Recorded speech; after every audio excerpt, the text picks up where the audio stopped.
Halo sahabat Sainster, apa kabar kalian? Semoga baik-baik saja. Mimin mau menjelaskan nih tentang informasi penting tentang situasi yang terjadi apabila perang nuklir meledak. Seperti yang kita ketahui, ancaman perang nuklir kembali mengemuka setelah invasi Rusia ke Ukraina. Tetapi bagaimana ledakan senjata nuklir modern akan berdampak pada dunia saat ini? Sebuah studi penelitian baru yang diterbitkan Harrison dalam Agu Advances 7 Juli 2022, memberikan informasi yang mengejutkan tentang dampak global perang nuklir. Cheryl Harrison, penulis utama studi ini dari LSU Department of Oceanography, Coastal Sciences Assistant Professor, menjalankan beberapa simulasi komputer untuk memeriksa efek perang nuklir regional dan skala yang lebih besar pada sistem bumi dengan meninjau kemampuan perang nuklir saat ini. Menurut Stockholm International PAC Research Institute, terdapat 9 negara saat ini mengendalikan lebih dari 13.000 senjata nuklir di seluruh dunia. Dalam semua skenario simulasi para ilmuwan, badai api nuklir akan melepaskan jelaga dan asap ke atmosfer atas yang akan menghalangi matahari.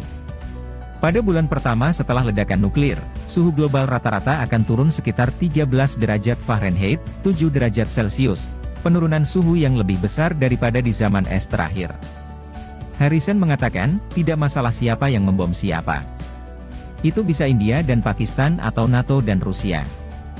Setelah asap dilepaskan ke atmosfer atas, asap menyebar secara global dan mempengaruhi semua orang, bahkan setelah asap menghilang, suhu laut akan turun dengan cepat dan tidak akan kembali ke keadaan sebelum perang. Saat planet ini semakin dingin, es laut mengembang lebih dari 6 juta mil persegi dan kedalaman 6 kaki di beberapa cekungan yang menghalangi pelabuhan utama termasuk pelabuhan Tianjin Beijing, Copenhagen, dan St. Petersburg. Es laut akan menyebar ke daerah pesisir yang biasanya bebas es yang menghalangi pengiriman melintasi belahan bumi utara sehingga sulit untuk mendapatkan makanan dan persediaan ke beberapa kota seperti Shanghai, di mana kapal tidak siap menghadapi es laut. Penurunan suhu cahaya dan lautan yang tiba-tiba, terutama dari Arktik ke Atlantik Utara dan Samudra Pasifik Utara, akan membunuh ganggang laut, yang merupakan dasar dari jaring makanan laut, yang pada dasarnya menciptakan kelaparan di lautan. Ini akan menghentikan sebagian besar penangkapan ikan dan aquaculture.